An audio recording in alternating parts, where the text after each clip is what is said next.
WTF Nation Radio. WTF Nation Radio. The voice of U.S. Army. WTF Moments. This is WTF Nation Radio. Everything stated on WTF Nation Radio is to be considered the opinion of the person that stated it, and not an official representation of WTF Nation Radio or U.S. Army WTF Moments. Price does not include tax, title, or license. Some assembly required. Each item sold separately. Batteries not included. Objects in mirror are closer than they appear. If conditions persist, contact a physician. Individual results may vary. Keep out of the reach of children. Avoid prolonged exposure to direct sunlight. Keep in a cool, dark place. And please enjoy the show. Shot. 2 months and 1 week since Friday Night Freedom has been on the airwaves. I had a bunch of work commitments that needed to be accomplished, and they have been accomplished to the best of my ability and the abilities of my crew members. So here we are. I have my Fridays and my Saturdays back, and I'm not going to be working 12 to 14 hours a day, so I have time for this.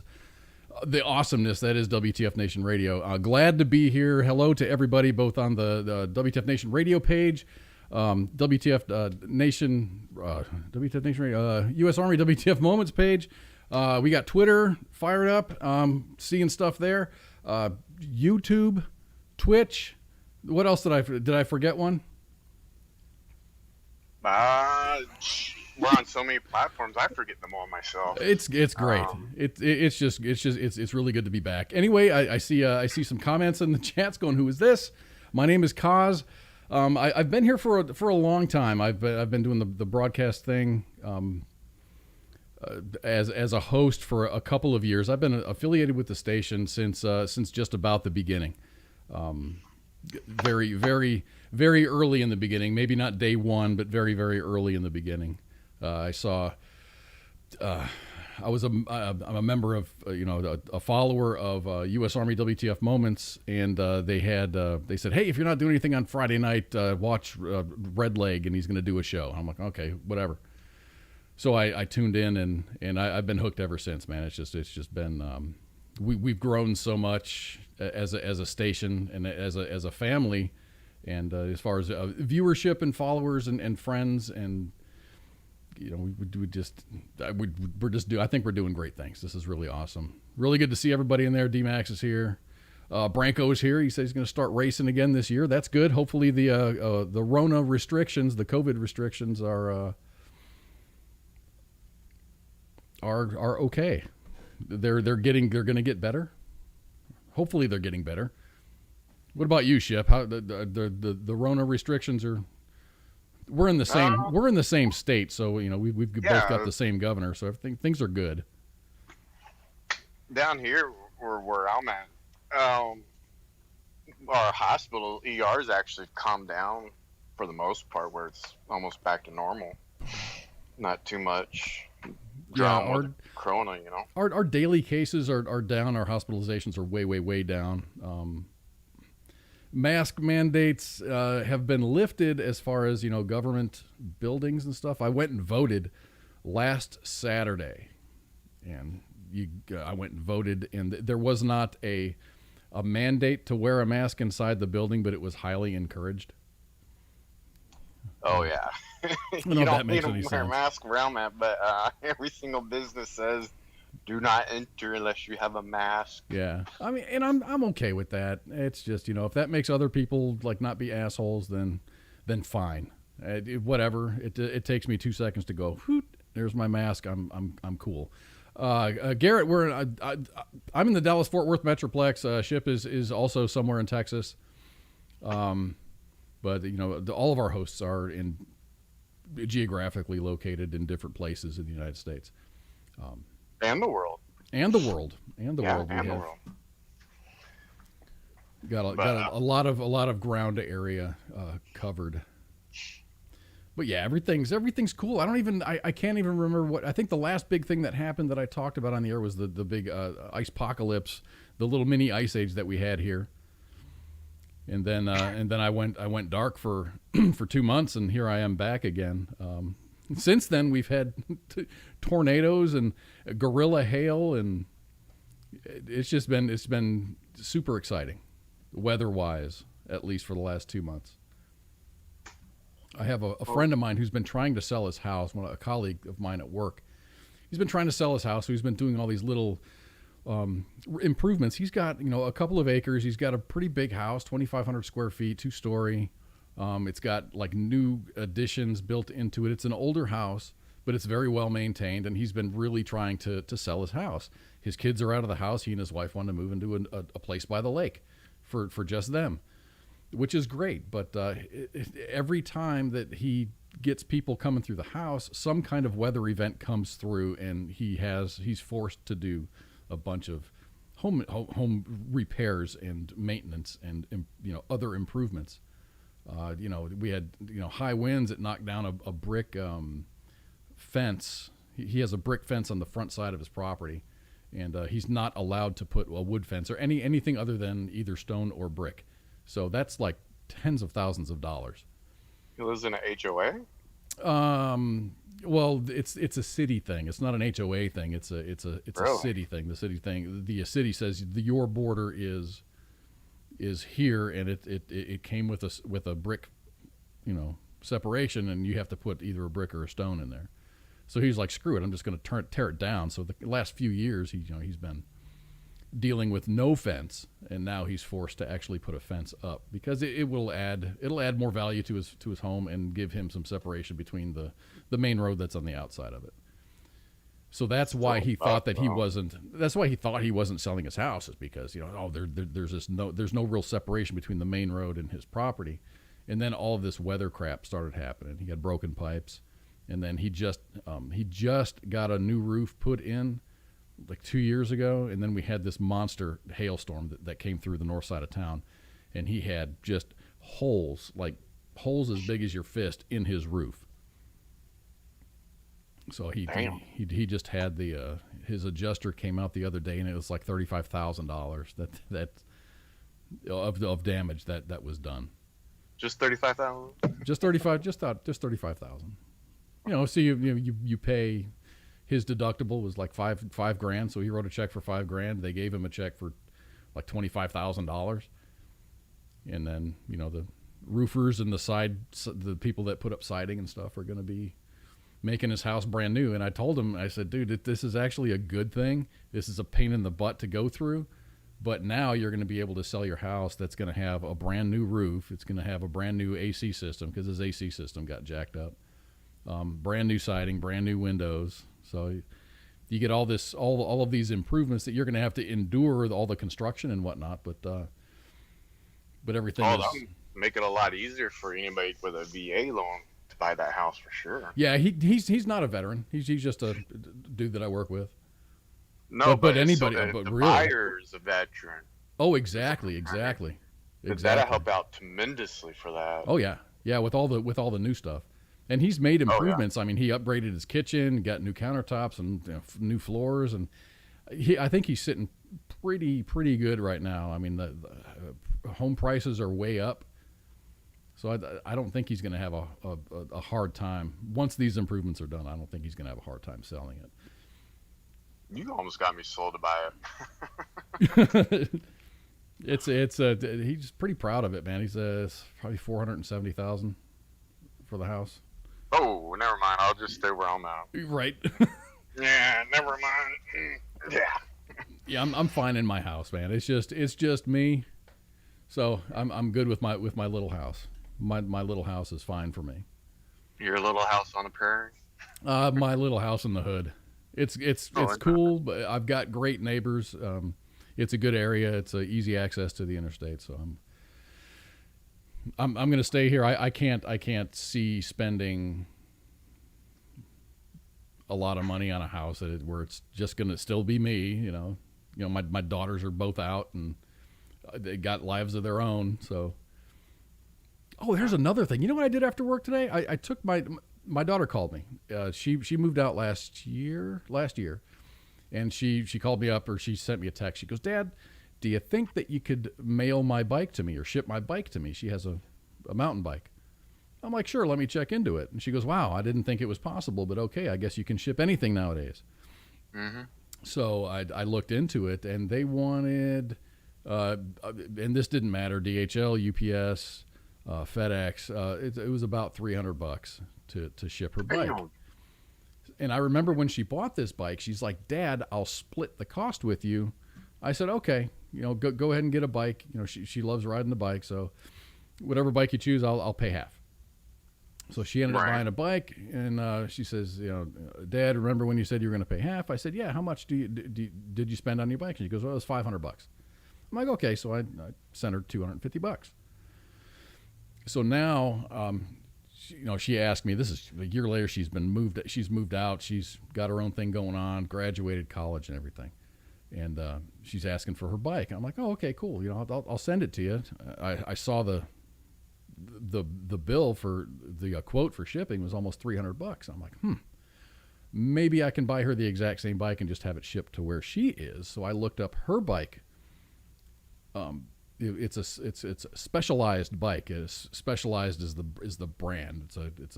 They build these things in California, and I couldn't find a similar bike under $1,600. Damn. I'm like, sweetheart, did you tell me the truth as far as how much this bike costs? Because everything similar to the bike that she has is at least $1,600. I'm like, oh my gosh, it's a great bike, and I understand why she loves that bike, and so I dropped that thing off at UPS today. I went to the bike store and got a bike box, and packed it up. I had to take off the front wheel, the seat, the steering wheel, the handlebars, what else? The pedals, and I went and just got an adult-sized mountain bike box from the bike store for nothing. They were like, it's going to go in the dumpster, so you might as well take it. So got it all packed up, sealed up the box, ready to go to the UPS store. This was last week, and time is really really tight for me. So I set a day aside to do this.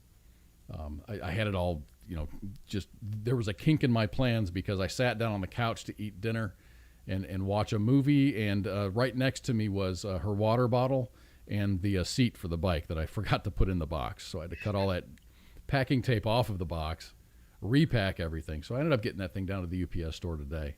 And $280 because I supplied my own box.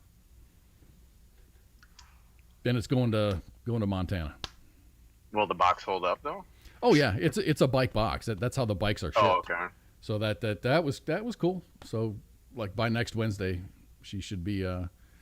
It's not like she lives up in Montana, and they still have like snow in the mountains and stuff.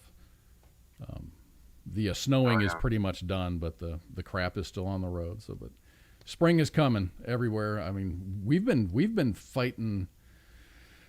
Not fighting. I mean, it's been upper 80s, 90s already here in the Dallas-Fort Worth metro area. Oh yeah, I'm like way warmer than you are. Well, yeah, you're down in the desert lands that separate Texas and Mexico, right? Yeah, I wear shorts all year except for maybe 2 weeks out of the year. Right. I love it. So it's good to be back. It's really good to see all these folks here. The chats are very, very lively. I wish I could read them all. They're going so fast, so I'm having trouble keeping up with them myself. Yeah, Garrett. When I was talking about house prices, Garrett says $325,000, but the prices in the area are already up $60,000. I've had cash offers on my house for $60,000 more than I paid for it, which is what my price point is. But I'm not done with all my refurb stuff. So if that's your price point, you might as well take it and run. I think I'd rather finish the house and maybe get more. I've got everything that I need. It's not like I need to spend any more money. I just need to spend more time. You really think you can get more after it's all done? I think people would be willing to pay the full price with a completed house as opposed to, there's a bathroom that doesn't have a toilet and half of the tile is done and there's no, there's no vanity. There's no bathroom vanity in that one bathroom. Yeah, you got a point there. Yeah, so I'd rather, finish updating my bathroom, update the other bathroom. I've got everything here. It's just a matter of doing it.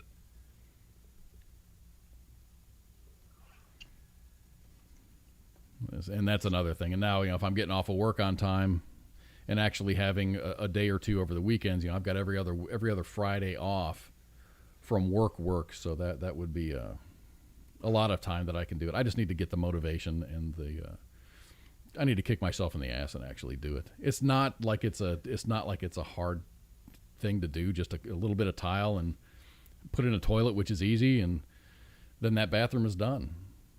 I just need to do it. We'll get to work. Yeah, Doc. I got to find time. We never have enough time. There's always something going on. Those are just excuses. Yeah, it seems like there's not enough time because you always get occupied by doing something else. Much of my extra time is just occupied with work.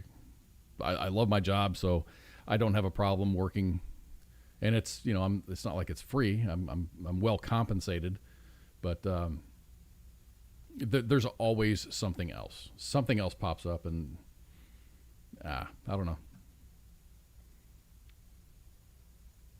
Yeah.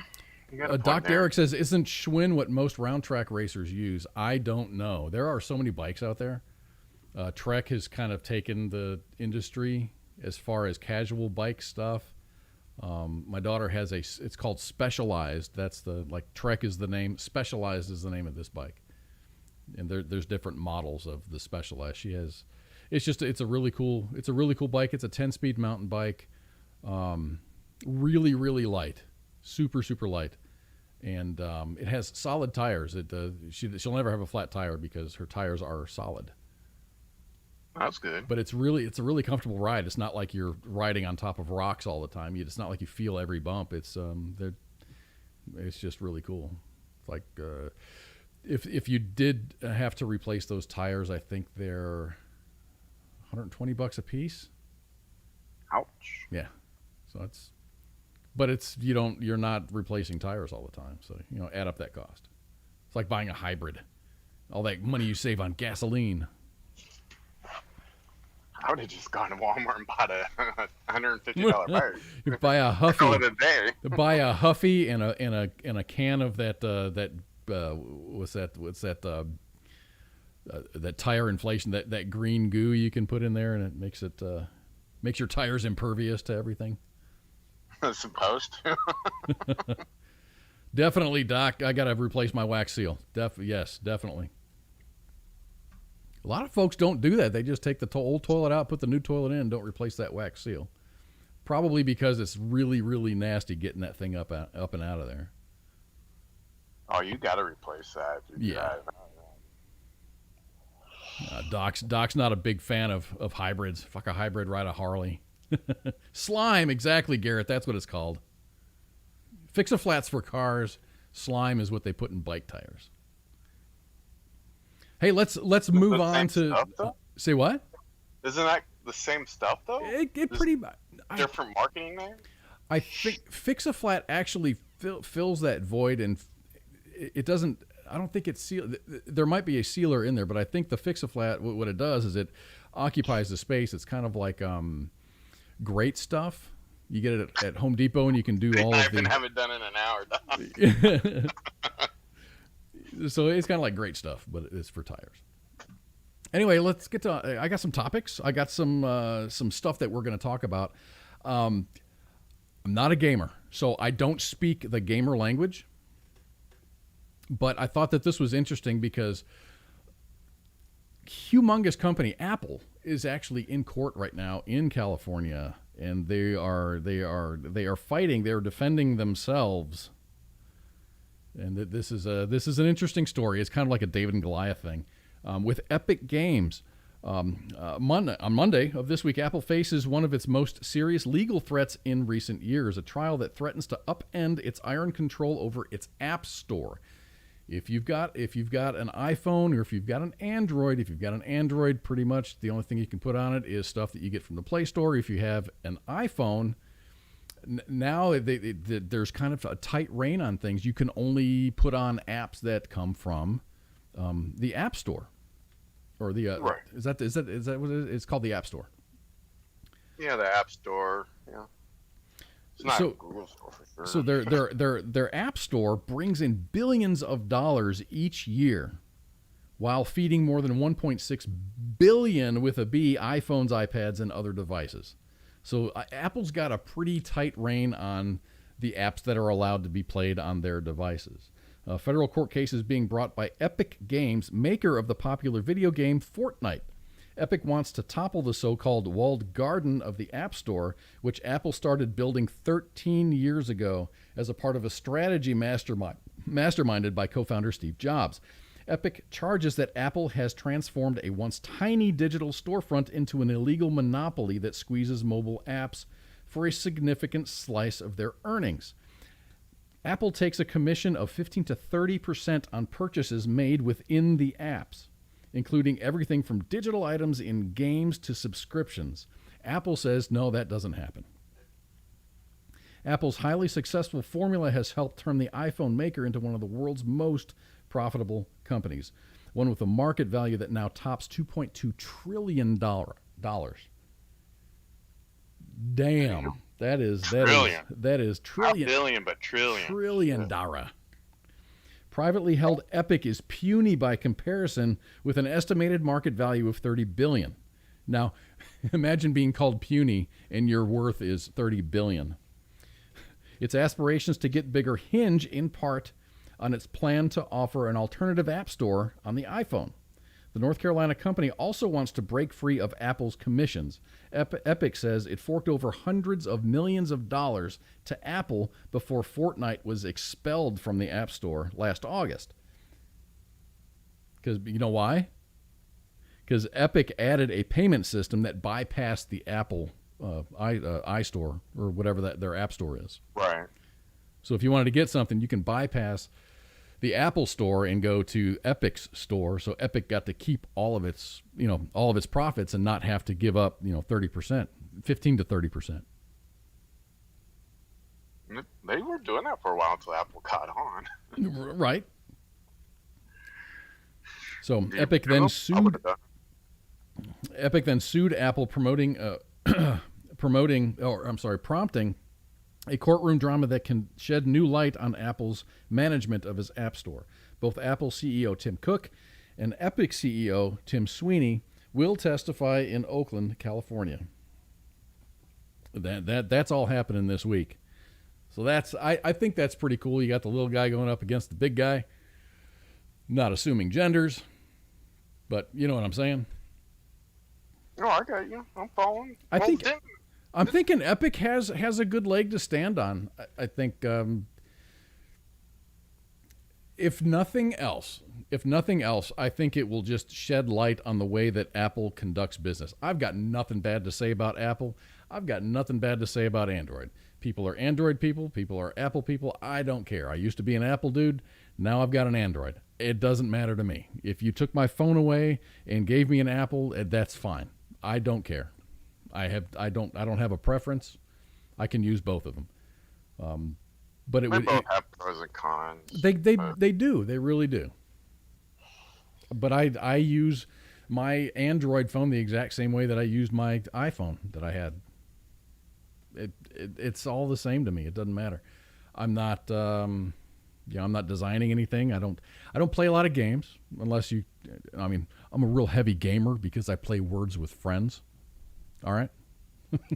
That's about as heavy as I get. I don't occupy myself playing games. It's fun. I've seen folks do it and it's cool. It passes the time, and I'm not boomer games, huh? I'm not judging anybody, man. Boomer games, is that what Words with Friends is? Is a boomer game? I'm just giving you a hard time. Your tic-tac-toe. Oh man. Didn't Apple didn't they have Congress had Apple not too long ago at a hearing talking about how they have their store locked down and it's unfair or something? That's kind of what's going on, but it's more of a tit for tat between Epic and Apple. Oh yeah, they're both major players. I wonder if CQ could maybe shed some light on this. He's a gamer dude. He's PC though. He plays on a computer. or on his Xbox. So I don't know. I don't know if he would have any insight on the battle between Epic Games and Apple.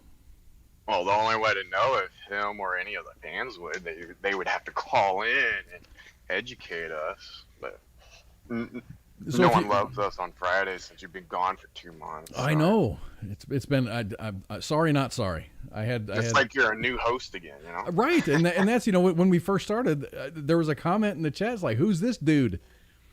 I get it, man. I get it. I'm the new old guy, or the old new guy. No, the new old guy. I'm the new old guy. So I work in the defense industry. We're going to get off this gamer stuff. I work in the defense industry, and a lot of things that we do are projects and stuff for the government. And there's things called ITAR that you have to pay attention to, International Trading in Arms Regulations. You're not allowed to transfer technology to other, especially it's other countries. I can't email a colleague who's in Canada with information. Yeah, there's a long list. There's you have to apply for an export license and things like that. Well, anyway, Honeywell got slammed. I want to say slammed. They didn't really get slammed, but they didn't even get busted because this is all it was a self-disclosure. The company that I work for, we've done self-disclosures before, and I've been on ITAR teams and task forces that, you just go through everybody on the team goes through the same information, and then you grade it as to this is ITAR, this ought to be, this fits the definition of being regulated by ITAR, or this does not. This is, this should be export restricted, or this should not be export restricted. And then it goes to another team above us that have legal backgrounds and speak big words and do things like that. And then, because every defense industry does this, and this really looks bad on Honeywell, but it's really not that bad. It's bad, but it's not that bad. I don't know if that... Couldn't it hurt them on contracts down the road, though? It could, but... Okay, self-disclosure, because every defense contractor has an internal team that constantly monitors, information that comes in and goes out, drawings and pictures and diagrams and engineering documentation that goes in and out. And sometimes, when you look, you're going to find something. So they found something and they self-disclosed. That's what happened. But so they're auditing themselves. They audited themselves. They realized that they did something wrong, and then they told the government, "Hey, we did something wrong, and this is what happened." Oh, okay. Because it's basically took ownership. They did. They took ownership. They took over ownership of their mistake, and there is a fine associated with that, but it's far less than actually getting busted, if that makes any sense. If the government, I give them props if they're calling their own selves out. If the government were to do give them props on that. If the government were to do an audit, or were to find out that some unauthorized entity, some unauthorized country got this information, then that would be being debarred, and tons and tons of fines. So let's get into the story. U.S. defense contractor Honeywell has been fined. Should I save this money, or should I save this until? I'm going to save this until last. The money that they were fined, I'm going to save it until last.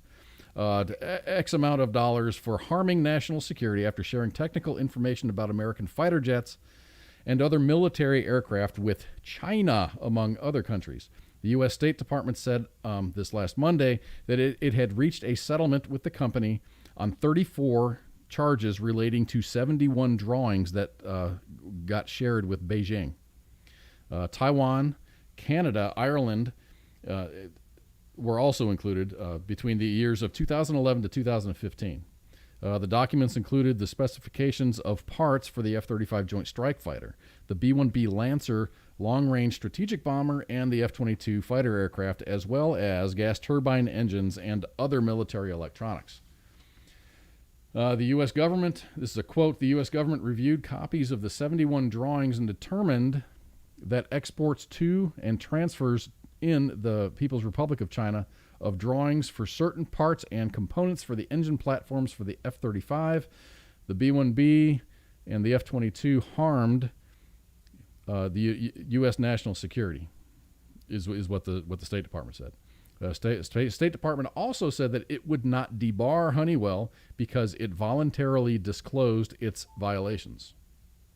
And so that's a good thing. Since Honeywell voluntarily self-reported these disclosures, we have taken several actions to ensure that there are no repeat incidents. These actions included enhancing export security, investing in additional compliance personnel, and increasing compliance training. We go through compliance training at my job twice a year. It's really a beatdown. It's a beatdown because it really has nothing to do with me, but it's just a very broad painting with a very broad brush the rules of maintaining and sharing information. So that's that. So now let's talk about how much Honeywell was fined. Oh, I thought I had this in here. No, they just the aviation, and this is just the aviation, the aerospace wing of Honeywell. They're like in the tens of billions of dollars in revenue. They were fined $13 million. Well, that's pocket change for them. So that's like give me a dollar, to like you and me. $1.30. You're fined $1. But yeah, export. I mean, if you work in the defense industry, you can't just. What probably happened, and this is me just assuming. I'm speculating. What happened was somebody who has access and qualifications and the clearances probably stored some stuff that wasn't on a secure drive, on some kind of network drive, a shared drive, and then someone else got a hold of it. Not with any ill intent. It's just right. like, well, hell, I found it on the server, so it must be okay. And they looked at it and go, oh, shit. And they got their supervisor. Somebody on the compliance team at Honeywell probably saw like, oh my gosh, this is not good. And then they locked the shit down. Wow. So good for Honeywell for policing themselves. I use Honeywell avionics stuff, so they've got good stuff. I'd hate to see. Actually, I couldn't see a company as huge as Honeywell. I mean, they're it's not just in they're in the space program. They're everywhere. They're like the Lockheed. They just have their. They're the Lockheed that no one really knows about. No, it's just they're huge. They're massive, both here and overseas, and they support lots of avionics platforms. They supply a lot of avionics platforms. It's solid products, man. I've got nothing bad to say about Honeywell, and good for them. Good on them for policing themselves. I gotta give them kudos for that. But yeah. When you said Honeywell, I was like, okay, and the story is on my thermostat for my house, or my same Honeywell, different department. Oh, okay. Damn, they're huge then. So since we're talking about technology, the new SpaceX crew, all civilians. Did you hear about this? Yeah, I heard they got like a gamer and a billionaire and maybe a nurse or something. Yes, there is a nurse. Yes, there is a billionaire. There's a science teacher. This is a pretty cool story. This is really cool. This is why I love Elon Musk, because he's just got. I think he's got his heart in the right place, yet he's being very, very smart about things. So, a SpaceX Dragon capsule carrying 4 astronauts splashed down early last Sunday off the coast of Florida. The first nighttime splashdown for a U.S. crew in more than half a century. The same capsule will make history again this fall when it carries the first all-civilian space crew into orbit for the Inspiration 4 mission. This is totally sacred ground, Mission Commander Jared Isaacman told CBS News. Everyone who launched from the moon launched to the moon launched from this facility that they're going to launch from. The launch pad supported flights from the Apollo program to the space shuttle and will help take four Americans, a billionaire, a childhood cancer survivor, a science instructor, and an engineer into orbit. Isaacman, who is a 38-year-old billionaire, dropped out of high school at age 16 to found a payments technology company. He owns and flies fighter jets for a hobby. Because if you're a billionaire, wouldn't you want a cool hobby like that? I would. That would be badass. What I'm going to do today, I'm going to fly an F-16 just for that. I'm just going to fly a fighter jet today, honey. When the new commercial era of space opened, he said that he was interested as a potential customer. He chartered a SpaceX Crew Dragon spaceship, which will orbit more than 300 miles above the Earth, higher than the International Space Station, for 3 days. So he chartered this flight. The billionaire paid the company an undisclosed price for all 4 seats. 3 seats have gone to complete strangers. When I found out that Inspiration 4 was going to be the first all-civilian mission to space, well, then there's no chance that there's going to be a bunch of fishing buddies going on a joyride. That's something of significance and responsibility, and we're going to make it really, really special, Isaacman said. So he paid for it, and then he's bringing along 3 people that he doesn't know. So he chartered this flight. He paid for this flight, and he's bringing up. Can I switch out and take one of those spots? There actually was a contest and a lottery for it. So each seat will represent a human virtue, Isaacman said. He said styling himself is his human virtue is leadership. He donated 2 of the 3 remaining seats to St. Jude's Children's Research Hospital in Memphis, Tennessee, which specializes in pediatric cancers. Physician's assistant Haley Arsenault is one of the recipients. She said, St. Jude's called me one day and they said that they had something to talk to me about. At 29 years old, Arsenault would become the youngest American ever to fly in space. She says, they asked me if I wanted to go, and I immediately said yes. And then I said, I think I need to check with my mom. So her mom was on board. She says, quote, I knew from the moment that it was absolutely something, like a dream that I never knew that I had. In 2002, Arsenault was a patient at St. Jude's. She was 10 years old and was being treated for bone cancer. She recovered after several rounds of chemo and surgery. With a titanium rod in her left thigh, she now works at the same hospital that saved her life. Her seat in the capsule will represent hope. Arsenault said that the plan was to call in to St. Jude's patients from space. They're going to see that somebody who was in their shoes, who also fought childhood cancer, can go to space. And I think it's really going to show them what they're capable of. Cian Proctor, who teaches science at a community college in Phoenix, said that she thought her space dream was over after being passed over as a finalist for NASA's astronaut program. Proctor got a ticket to come aboard Inspiration 4 by winning a contest for entrepreneurs. Her seat represents prosperity. She said that she would never forget the moment of her dream going to space was reignited. I made the analogy of either Willy Wonka and you open up the chocolate bar and there's the golden ticket, or Harry Potter learning that he's a wizard. He goes, wow, I get to ride the dragon into space. Chris Sombrosky is a 41-year-old engineer from Seattle. He won the 4th seat through an online raffle to raise money for St. Jude's. Sombrosky actually lost the raffle. His friend won and then gave him the chance. And his ticket will represent generosity. It's just fucking awesome, man. I just love what this is. And I think it's going to be awesome, and that capsule is going to take off this fall with 4 freaking civilians. I want to know how they're going to pull that off physically. Because doesn't astronauts normally go through training to? Well, I'm sure they're not pulling them off the block and sticking them in a spaceship and launching them. I'm sure they're going through, physical training and actual, emergency procedures and. The billionaire dude's a pilot, so. That.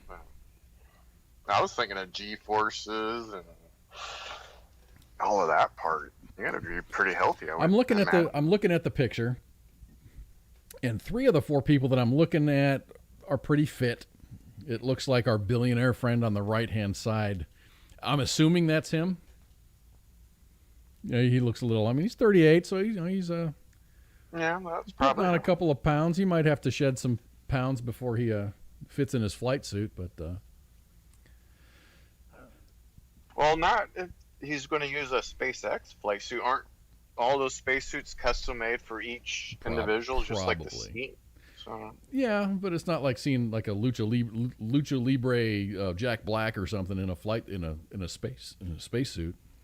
So are they going to be Space Force in the space thing? I don't know. That's a Space Force is a thing. Right. Actually, Space Force on Netflix got relaunched for another season. Really? Yeah. Woohoo! And yeah, Space Force is a thing. I don't know. I mean, there's U.S. Space Force WTF moments, so it's got to exist. Oh, we know they do exist. They do. That's another branch of the military, but these 4 civilians might be Space Force to outer space is what I'm thinking. Okay, I'm ready to continue this. I was getting a little bit choked up because these are really cool stories. Sombrowski lost the raffle, and his friend won, and then gave him the chance to go on the flight, and that his virtue is for generosity. He called. He recalled the moment that he found out. He said, "I ran upstairs after the call to talk to my wife, and said, 'Honey, I'm going to take a ride on a rocket.' And her response was, 'What?' And then his daughter sitting next to her said, 'That's awesome. That's really cool, Dad.' The flight will make history, but Isaacman hopes that it will also make money. As a fundraiser for St. Jude's, his goal was to raise $200 million for the hospital. We have a responsibility to take care of some of these problems here on Earth that we're going to go and explore among the stars," he said. Isaacman himself has already given $100 million to St. Jude's. "I know how lucky I've been in life. The ball's bounced in my way many, many times. Some of these families have been dealt a terrible hand in life. So we've got to do something about it. That's why it has to be such a big initiative." So that's my good story. That's my good story. I love that. I love SpaceX. I love Elon Musk. I think he's got so many things going on, and he's doing it all for the right reasons. So he's gonna be on Saturday night. I haven't watched Saturday Night Live in years, but he's supposed to be on Saturday Night Live tomorrow night. And I'm gonna watch it. There was this big hubbub about cast members needing their safe space and they won't appear on stage with him.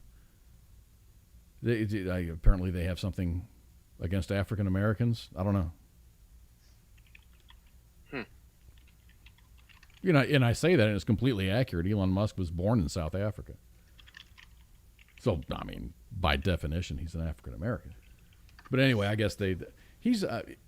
I think they might be butthurt because he pulled up stakes out of California and he moved to other places, Texas being one of them, your backyard being one of them. Yep. But I guess there's this big, he came out a while ago, and Pookie and I have talked about this, cryptocurrencies and Bitcoins and Dogecoin, and I ended up hopping on that train for a little bit. I'm still on the train. I've already doubled my money. I've let me see. Yeah, I bought in at 50 cents. And 50 cents was my price point. I'm like, if this thing survives to reach 50 cents, I will put money in there and just watch it ride. So now Elon Musk is going to be on Saturday Night Live, And it seems to me that he can go on Saturday Night Live and he's either going to make it, break it, or it's going to have no effect. But I not make it or break it. I think it's either going to pump up, or it's going to tank, or it's just going to slowly, you know. I don't know. I don't know shit about the market. I've been watching it since I invested a little bit and doubled my money in on it. I only dropped $100 in it when it was like 20 cents, so I don't have a lot of shares. But you never know, right? You never know. And what's the worst that can happen? You lose $100. Well, shit, you're gonna spend $100 on 7-Eleven, big gulps or something over the last 6 months. Exactly. So. It's more of a laugh and a gag type thing at this point. But if it ever turned into like what Bitcoin and all of them turn into, I'm gonna have a nice chunk of change. I don't think it'll ever be a Bitcoin. I don't think it'll ever be an Ethereum. I don't even think, at its best, I don't think it'll reach $5 a share or $5 a coin. It's just weird to me. Cryptocurrency is weird to me because I equated it to like a Pokemon card. Hey, I've got this Pokemon card. And it's just, do you want a piece of this? Give me a fraction of a penny. So you put a fraction of a penny in it. And then other people get interested in it. But the thing is, the max on, as far as Bitcoin goes, the maximum available Bitcoin is finite. It's defined. Right. Dogecoin, there's not. If they want to release more, they can just release it. Not yet, and you're exactly right. And I don't really understand it. It's just, but for the longest time, I'm just like, this is just like, I've got this shiny thing. Do you like my shiny thing? If you like my shiny thing, you can buy a piece of my shiny thing. Well, you still got to mine that particular crypto. Every crypto you got to mine out there. It's not given to you. So there's a limited amount out there when they, it's like they're mining gold, they get a little and get a little, and then eventually they get more and more and more of it. Mm-hmm. But I think crypto is actually going to start replacing, this is just my opinion, dollars? Like currency? Not necessarily US dollars, but currencies of a lot of these countries, and it's slowly going to take over and be the main platform. They just had and this is not stock advice or nothing, this is just some facts I've observed, but they just had a company come up on the stock exchange that's a exchange currency for crypto to like US dollars or euro or whatever. Okay. So that tells me now that crypto is going to become more mainstream, and it's going to grow into something bigger than what it is now if they just brought on a new company in a stock exchange. I think it has a future. I'm not sure exactly what that future is. The Dallas Mavericks, Mark Cuban, is accepting Dogecoin as payment for tickets. The Oakland Athletics accept Dogecoin for baseball tickets. So as soon as you get people accepting that as a form of payment, then it has more legitimacy. And that was kind of, and that's when it went from 20 something cents to 50, 60 cents a coin, is when that started happening, and more entities were out there willing to deal in Dogecoin. It wasn't just this, Correct. coin with a dog on it, or the dog as a logo, and with Elon Musk saying, "Hey, I like this. This is pretty cool." And that's all he said. I like it. It's pretty cool. And then the price went from a fraction of a cent to like 5 cents. And then it went from 5 cents to 20 cents. And then all these other companies are saying, yes, we'll accept that as payment. So that increases legitimacy. And then the value of that coin went up. And now it's 60 cents or whatever. It was right around 60 cents when we went on the air. And you know who's going to be the biggest supporter for the crypto exchanges, don't you? No, I don't. I don't know anything. Think about this.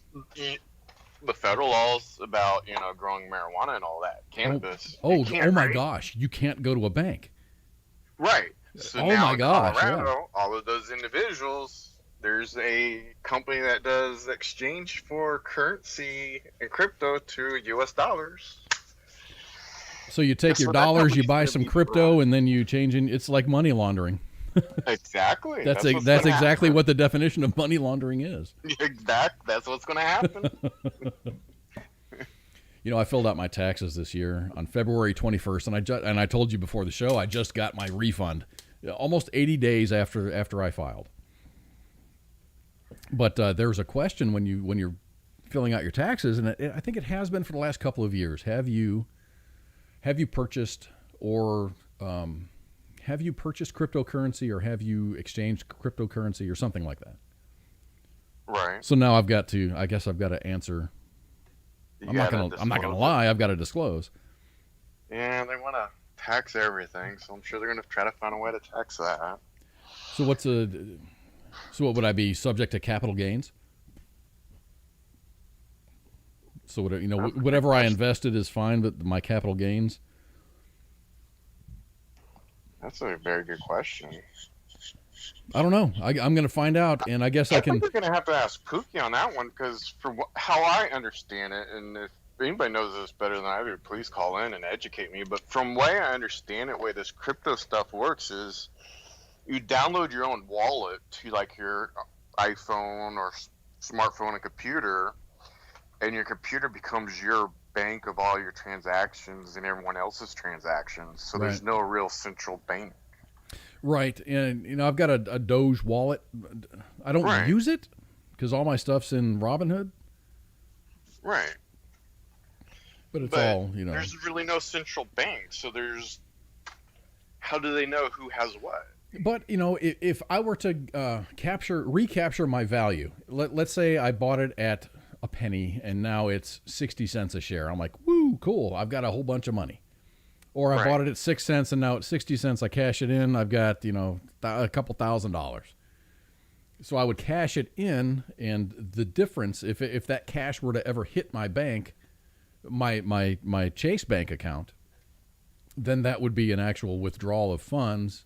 So you've made something from a very little. So I would pay a capital gains of, what was it, 30, let's just say it's 30%. Yeah. So it's like 30%-ish goes to Uncle Sugar because... Right, because that's an actual stock. But what I'm talking about is the people that say you want to take a U.S. dollar, go to an exchange, and then convert it to a crypto money. How does the IRS really know what you're doing with that crypto money? I don't know, man. I don't really agree with the capital gains tax, because people who do investments, they do so with money that they've already paid taxes on. They're taking the risk. They're taking all the risk and receiving a fraction of the benefit because Uncle Sugar wants money. Yep. They're not, it's like cigarette taxes or liquor taxes or whatever. I don't know.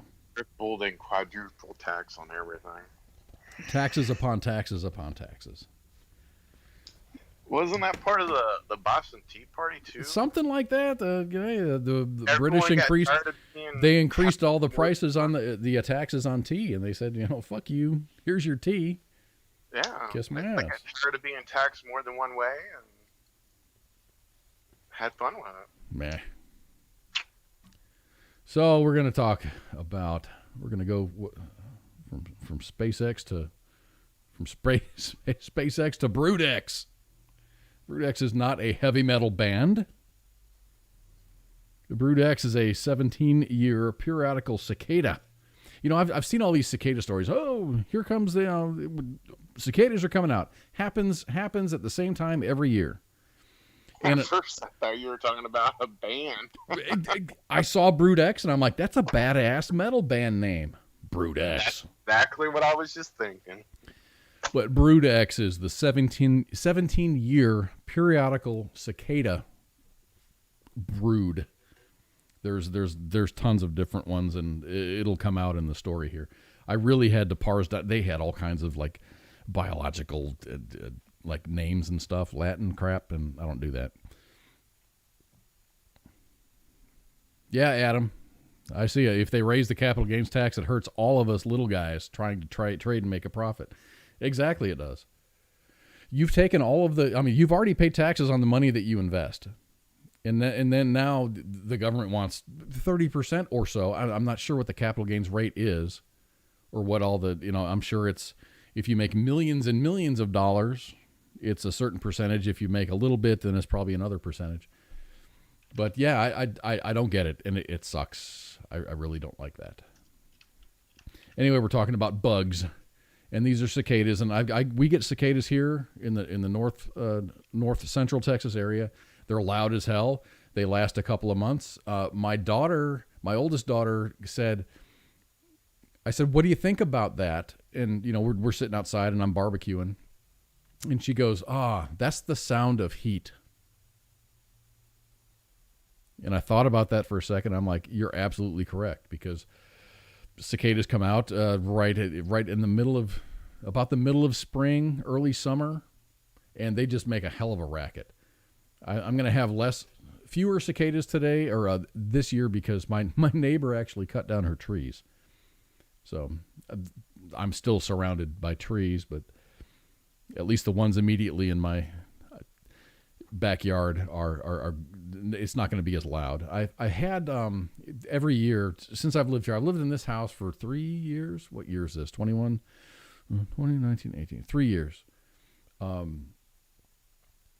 Every year at the end of cicada season, which is probably August, maybe, I have to pick all of the cicada husks off of my fence and my trees and the side of my house and stuff.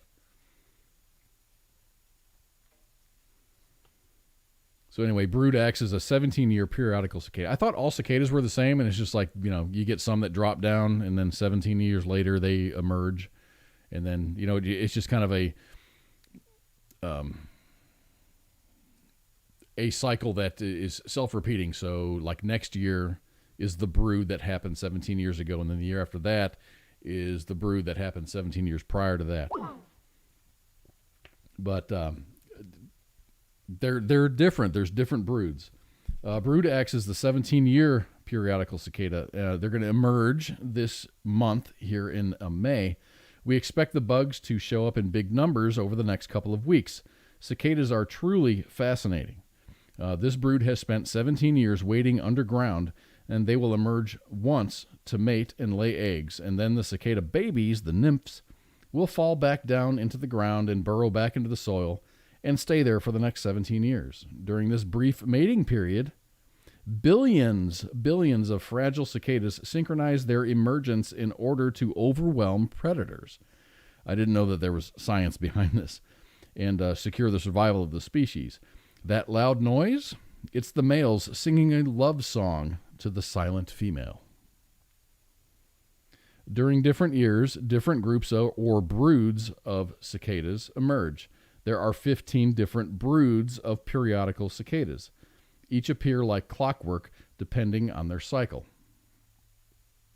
There are 3 broods that appear on the 13-year cycles and 12 broods that emerge on the 17-year cycle. Brood X is the largest brood that occurs, and that's why they are called the big brood. It consists of 3 separate species of periodical cicadas. They generally have red eyes and dark bodies and measure about 1 inch to 1.5 inches long. In spring of 2021, etymologists predict that Brood X will emerge in 15 states as well as the nation's capital. I've got a map for everybody who's going to see these cicadas. Delaware, Georgia, Illinois, Indiana, Kentucky, Maryland, New Jersey, New York, North Carolina, Ohio, Pennsylvania, Tennessee, Virginia, Washington, D.C., and West Virginia. As many as 1.5, this is a crazy number, 1.5 million cicadas can appear in any given acre. Acre, that's not big.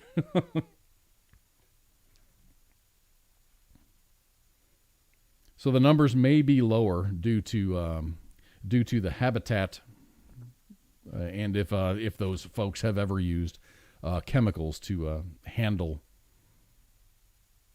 their bugs. So they, if you use chemicals on your lawn or on your trees or whatever, that may affect the cicada population in your area. It looks like, looking at the map, West Virginia, which is, let me see, there's Indiana, there's Ohio. Yeah. West Virginia is probably the most dense as far as cicadas go. So Adam Ellis says they're not active for very long here in Connecticut, but they are active around July. So Connecticut is a teeny sliver over here. Where's Connecticut? Oh, it's up here. Yeah. I guess as the weather warms, I think 64 degrees Fahrenheit, the soil temperature has to be like 64 degrees Fahrenheit. And then they emerge from the ground and they do their thing and whatever. But yeah, I'm always picking off cicada husks at the end of the summer. All right. We got more coming up. I'm going to take a break. This is going to be a very short break. It's only going to be like 3 minutes long. So stay tuned, and we're going to be back for the second half of the show. And what are we going to talk about? We're going to talk about ducks. We're going to talk about being fined for unmowed grass, which is really crazy. $30,000 fine for unmowed grass. And then I've got a really long housekeeping list because we've got some fantastic guests coming up. And this is really crazy. There's folks, I know their names, not just from being here associated with the station. I just know their names because I'm like, oh my gosh, I know that person. We've had some fantastic guests in the past. If you guys tuned into CQ's show, we had Colin Mockery from Whose Line Is It Anyway? What a great show. And we've got more great guests just like that coming up. So hang tight. We're going to take a break, and we'll be back in like 3 minutes, 3.5 minutes. We'll be back. WTF Nation Radio. WTF Nation Radio. Hey, Mia, you better hide your baby oil. You better hide that big-ass forehead. Surprise, motherfucker.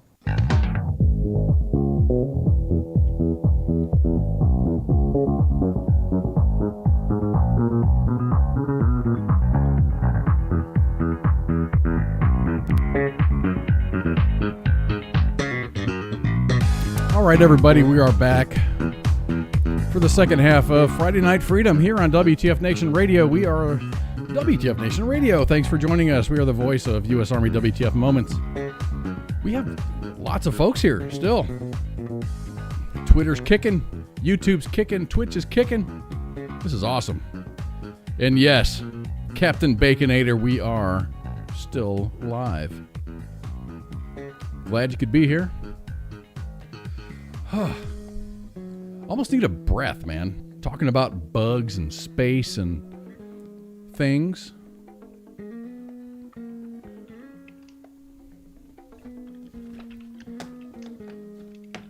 You dropped off for a little bit, man. Did you press the wrong button? Yeah, I pressed the wrong. got fat finger keyboard happy. And there you pressed the go. wrong thing. Oh, that happens. I was getting all excited about the space stuff and then the bugs, and I was thinking, SpaceX going to Mars and what bugs are they going to find there. And I hope they do. I hope whatever happens, I hope they make movies out of whatever the hell happens. What I want to get them to do is land on the moon and prove the conspiracy theories out there if they're right or wrong about us going to the moon. That's what I want them to prove. I want them to bring back the flag. Yes, I do, but I want them to actually prove or disapprove all those conspiracy theories just so we can just let that one be rest amongst everyone out there, But, people like bitching about stuff, so it's not like it's going to solve anything. It'll close the door, but then there'll be people going, but what about this? It'll be, and that's why I kind of like, have you watched the first season of Space Force on Netflix? Oh yeah. It's cool. So you got China out there. and it's like a fight to get to the moon, and China's there, and of course U.S. Space Force is there. So there's, and that's kind of like where the second season's going to pick up, and I think it's going to be great. It's awesome. Steve Carell is very funny. The entire cast is just hilarious. I laughed every minute of that show. So it's awesome. I'm really glad they reignited that for another season. There's a couple of series that I'm interested in watching. Space Force is one of them. My kids got me, and this is a couple of years ago, they got me involved in Stranger Things.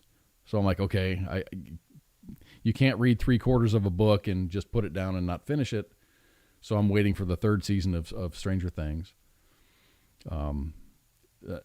Warrior Nun, if you've ever watched that on Netflix. That was actually a good one. That's really, really good. It's really good, and they've reignited that for another season. Ozark has got another season coming, and I see that prompt on Netflix. Another season is coming, but it said another season is coming for the last year. I'm kind of wondering when that's going to happen. I liked Ozark. Ozark is really, really good.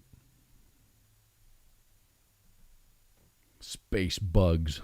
Yes, we need space bugs. So I've only got 2 more stories left, and we can talk about it. This is kind of okay. There's going to be a type of international space station, but in orbit around the moon. I wish there already is an international space station. I would like to see maybe something on the moon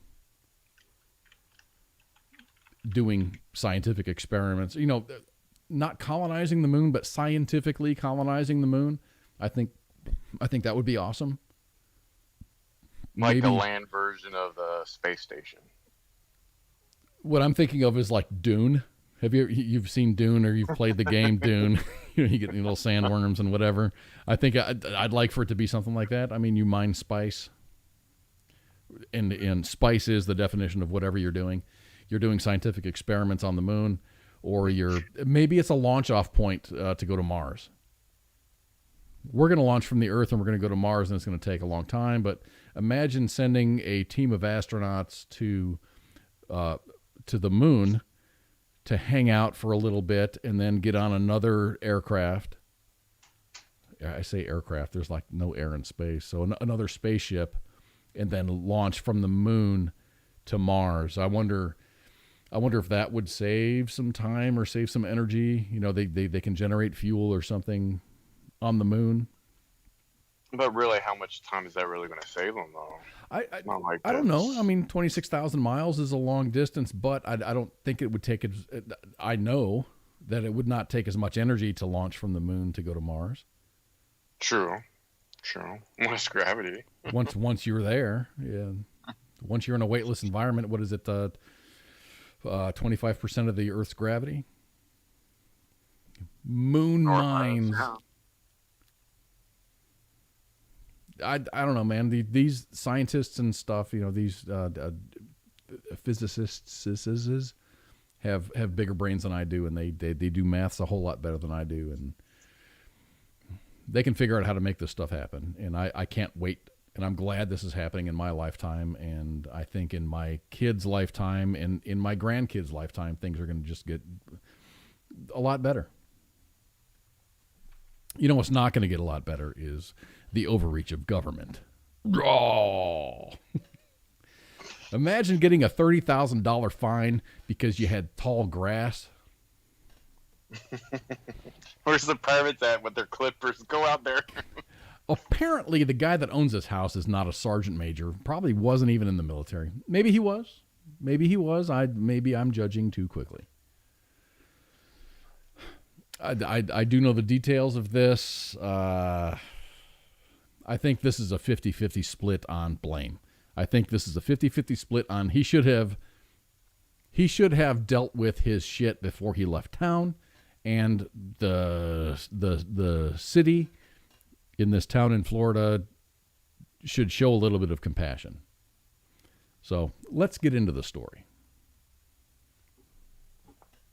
A homeowner in Dunedin, Florida, is vowing to fight a federal court ruling that he pay $30,000 in fines for failing to mow his overgrown lawn during the summer of 2018.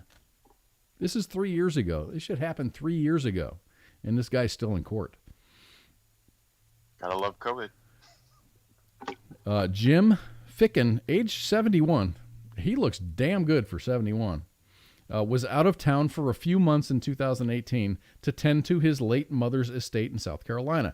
During that time, Ficken's grass grew to the length of, quote, longer than 10 inches, which is, in most municipalities, in mine it is, a code violation punishable by a fine of $250 a day and then $500 a day for repeat violators. So let's process this for a little bit. He got fined. Boom. Here's $250. I know you're out of town. Here's $250. $250 fine. He wasn't, there to, by the time that he was cited, he wasn't there if he was gone for a couple of months. So the next time that they come out, he's automatically a repeat offender. So it's $250, and then every time that they give him another citation, that's another $500. So all of these citations added up, and then,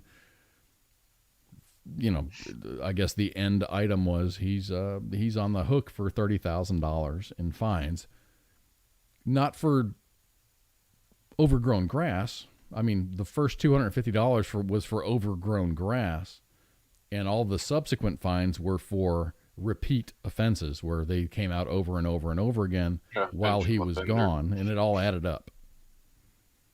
So Ficken filed a complaint, of course, alleging excessive fines and insufficient notice from the code enforcement officers who first took note of his overgrown grass. This past Monday, the court upheld the fines, agreeing with the city of Dunedin that Ficken's overgrown grass could, quote, draw snakes, rats, and other vermin and potentially decrease property values. That was their reasoning. And he says, I was out of town when code enforcement officials noticed that my grass was too tall. They came back every day to record the violation, but never notified me that I was on the hook for all of these fines. By the time that I had found out, I owed them tens of thousands of dollars. So what happened was he was cited, and then they came out day after day after day after day, and every time that they went out there, that's like cha-ching, $500, cha-ching, $500.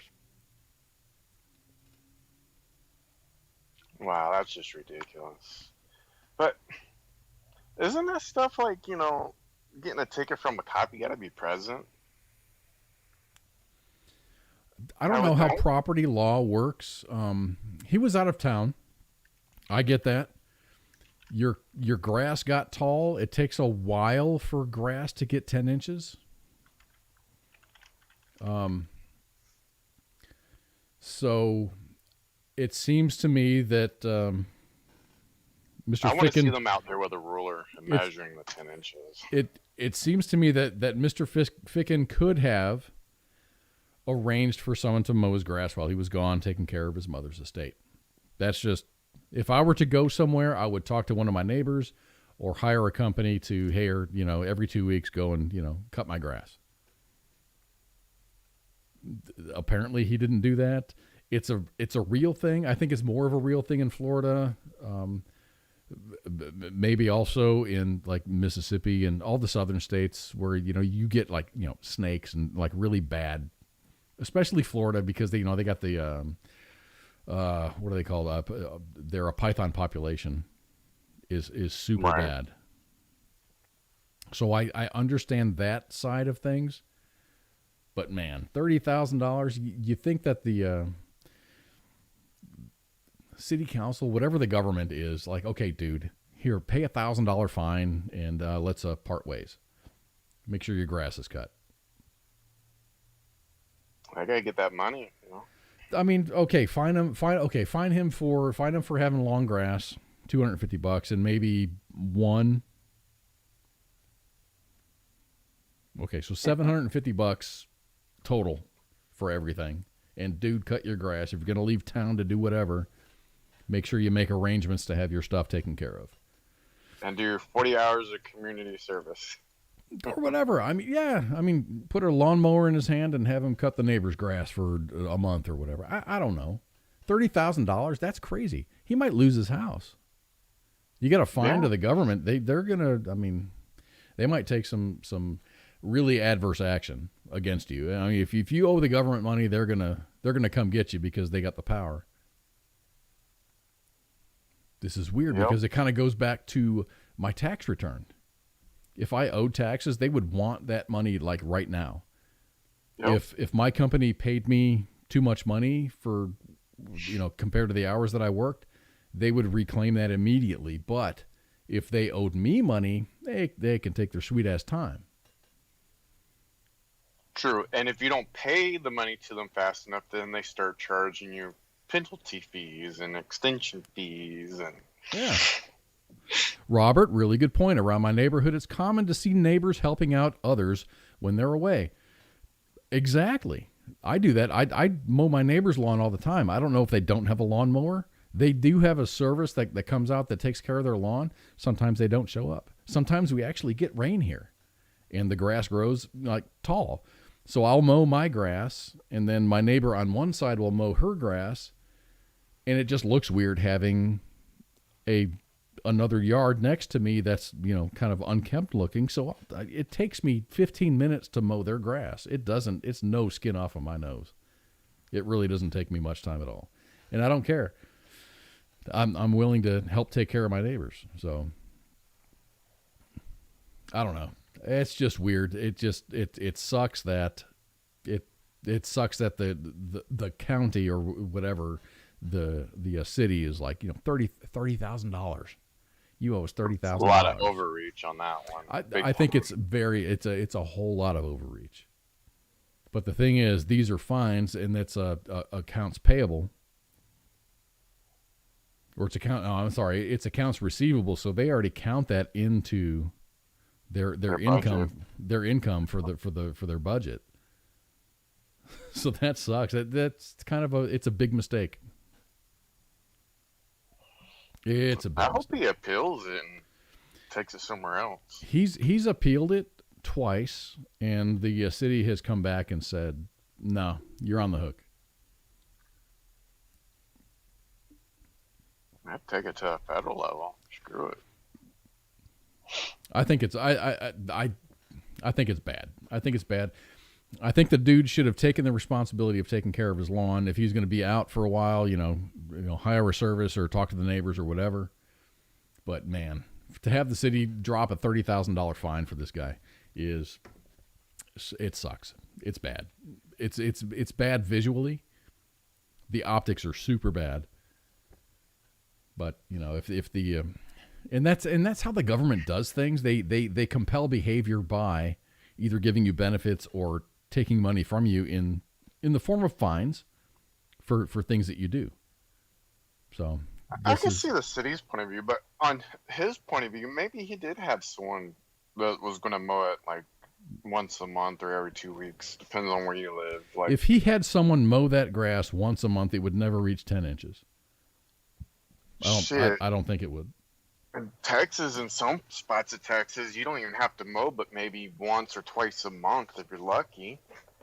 Until it rains, and then it's like, oh shit! I got in the heat of the summer. In the heat of the summer, I mow every 2 weeks, only because there's like these renegade pieces of grass that are just like, coming out and showing their shit. And then it rains on you. Florida is kind of rainforesty. It's very moist down there. It's grass probably likes to grow. I don't know. Wintertime, dude. I didn't bust out.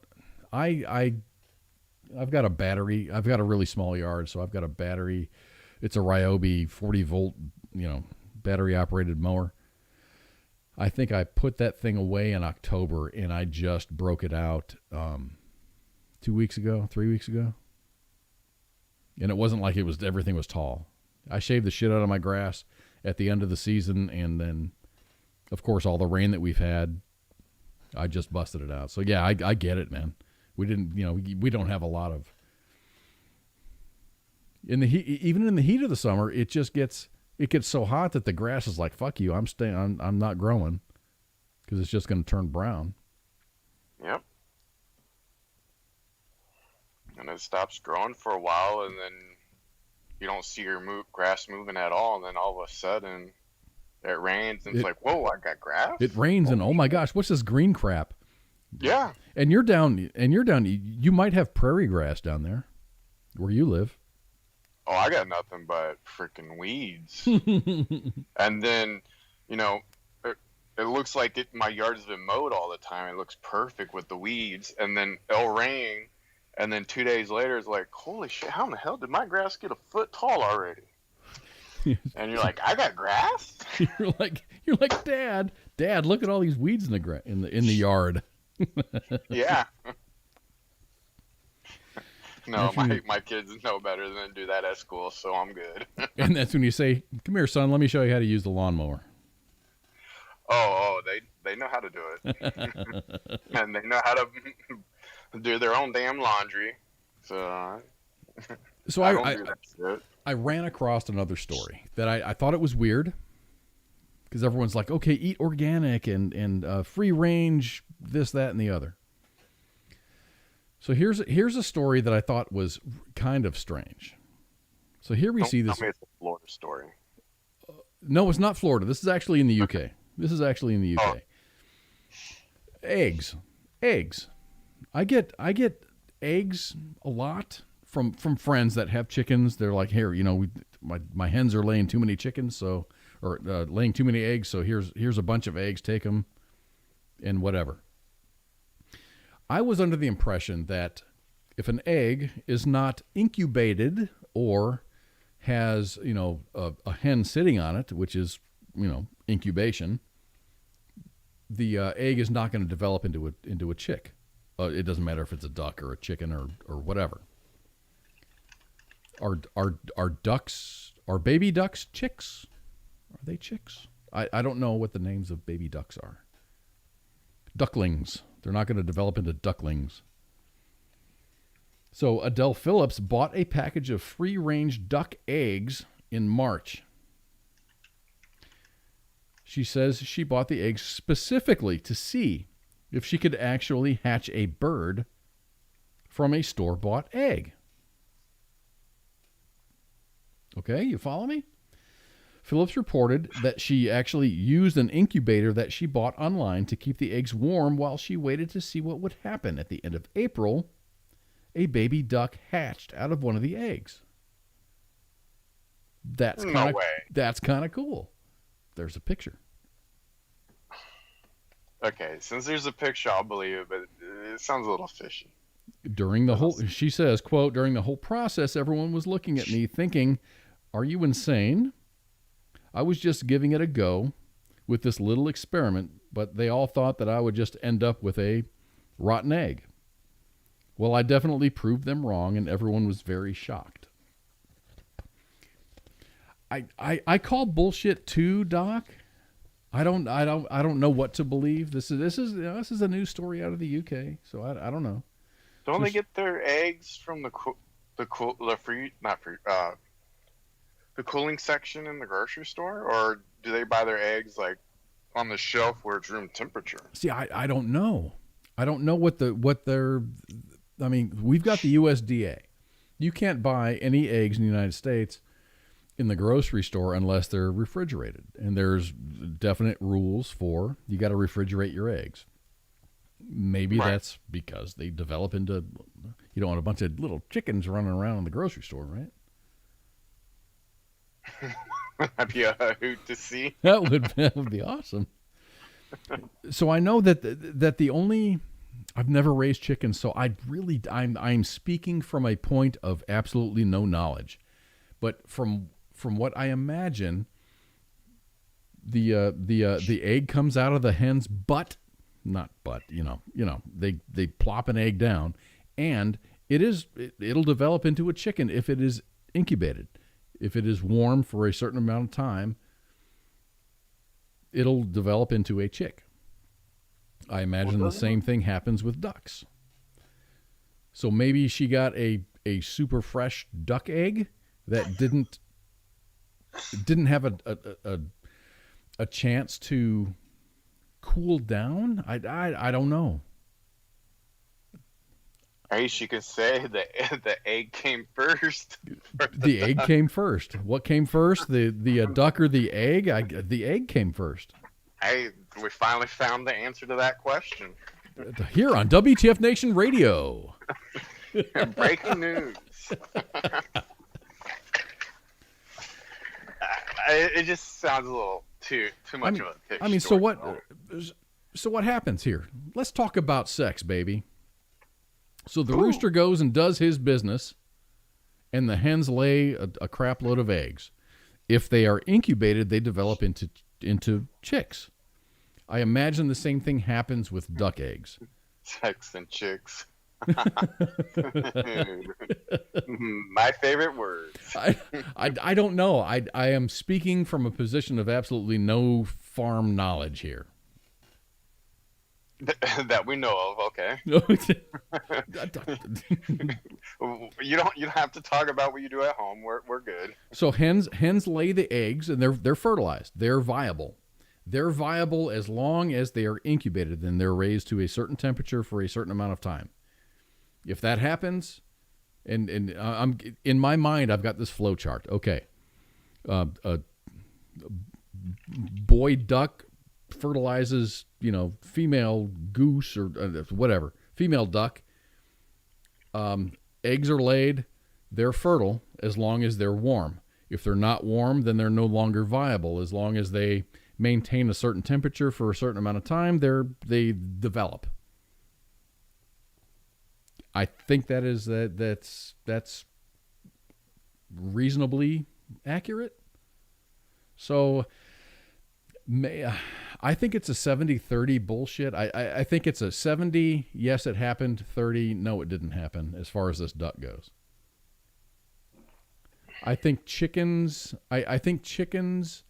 eggs are more widely consumed, so the way that those eggs are gone through, I don't know how the UK does things. These are free range. They're not. They must be monitored by some kind of like a USDA type of system. In the UK, I'm not sure. Maybe she got them at a farmer's market. God, I love fresh eggs. I love fresh eggs. Not the even the higher end eggs at the store aren't as good as just a farm fresh eggs from chickens that eat orange peels and coffee grains and bugs and stuff.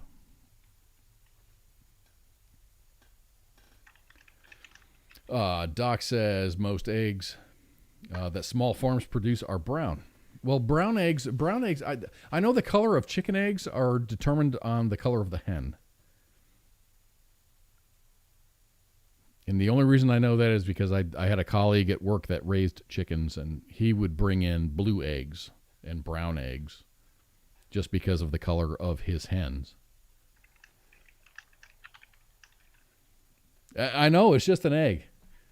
I like duck eggs. I've eaten duck eggs, and they're delicious. Much bigger than that looks actually very small. The duck eggs that I ate were actually more. They were bigger. They were bigger, probably a third bigger than the one that you're seeing here on the screen. And if you're tuning in on WTF Nation Radio, just kind of listening, I'm showing eggs and baby ducks on the screen. The birds and the bees with the ducks. Gotta love it. Right. So we've had, like I was saying, we've had Colin Mockery has been on the show this last Tuesday, and that was a great show. I got to hear about 20 minutes of it, and I was very impressed. I think Colin looks exactly like I've seen him on the TV screen.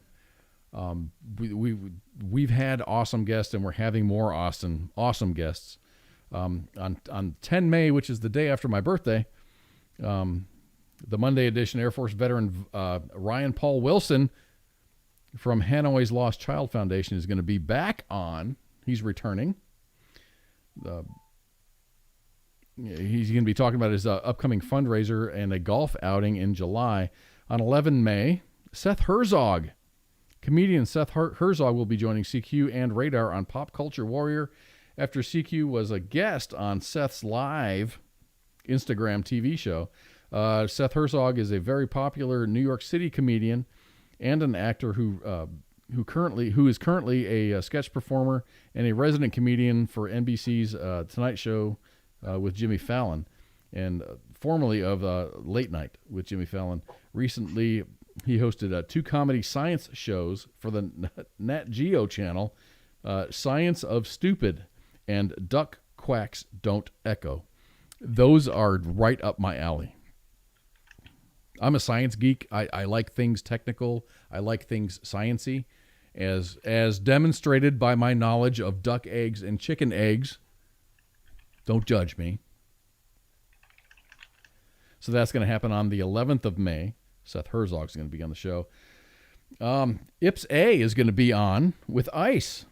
Colonel Johnson, Ips A Functional Management Division Chief, Lieutenant Colonel Hollinsworth, Brian Hollinsworth, and Functional Management Division released 3. Oh God, this is word salad to me. Ips A is going to be on with ICE on Thursday, 13 May. Let's just say that. 18 May, which is Tuesday, Carter Bays, CQ and Radar, the Pulp Culture Warrior, and the Pulp Culture Warrior, as they are going to be. Oh gosh, who writes these things? Carter Bays is going to be on CQ on Pop Culture Warrior. Carter Bays, if you guys have paid attention to sitcoms, he's a writer and director of How I Met Your Mother. Love that show. He's going to be talking about his career and what he has in the works in the future. And there are tons and tons. I don't want to know. I don't think I ought to go too far in the future. Let's talk about the 25th of May, and I'm not going to go any further. Effin Ramirez. The name, when I saw Effin Ramirez, I'm like, I know that name. I don't know where I know that name from. And then I went into this little intro. Effin Ramirez has been working as a professional actor for many years. Initially, his career consisted of guest star appearances on television as he appeared in diverse roles on ER, American Dad, Judging Amy, The District, Mad TV, and Scrubs. However, his most memorable portrayal of Pedro in Napoleon Dynamite that dramatically launched his career, and he became a hugely prolific actor. Effin Ramirez currently resides in L.A. and New York, and when he's not filming, he's spinning records as a guest DJ in clubs all across the country. He has published his first book called Direct Your Own Life. He recently returned from a USO tour visiting our troops in Bahrain, UAE, Dubai, and Africa. So, fucking Pedro's going to be on the show. That's awesome. Vote for Pedro. Vote for Pedro. I've never seen Napoleon Dynamite. I know Never? who he is. I've never seen it. Man, you're missing out. I need to. If I watch a show, if you say, hey, you need to watch this, if it doesn't catch my attention in 15, 20 minutes, I'm going to turn it off and not feel bad about it. So it's got to grab my attention. I think I started watching Napoleon Dynamite and I was just like, this is dumb. I'm done. I'll give it another shot. Yeah, you got to watch it, man. You got to watch it before he comes on the air, so you get an idea. Okay, so I've got a closing joke, but do you have any words of wisdom to share with our listeners? Oh shit! It's that time already. It kind of is. Time's flying tonight. Yeah, it's 20 minutes to the hour. I kind of blasted through all the stories The between. BS, you know. Yeah. Don't get too drunk. Yeah. But it's cool. I'm actually able to sit and enjoy an alcoholic beverage, or I'm sorry, an adult beverage, and not worry about, waking up, going to work. If I've got to work the next day, and there's nothing. It's just, I eat dinner, I go to sleep. So now I'm You can enjoy what it's like to be a real human. That's what you're saying. A real adult. A real adult. I'm a real boy. So anyway, here's my joke. I think this is. I laughed out loud a couple of times after I read this. A sales guy rings the doorbell on a house, and the door is opened by a 12-year-old holding a glass of cognac, and he's smoking a cigar. The sales guy, he's a bit stunned, but he plows forward and says, "Is your dad home?" And the kid replies, "What the fuck do you think?" Anyway, thank you all for joining us. I love you all. Tune in Monday for the Monday edition, and we'll see you on the flip side. Thank you all.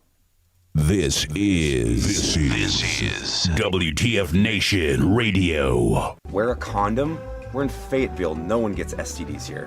The voice of U.S. Army, WTF Moments. This is WTF Radio. WTF Nation Radio.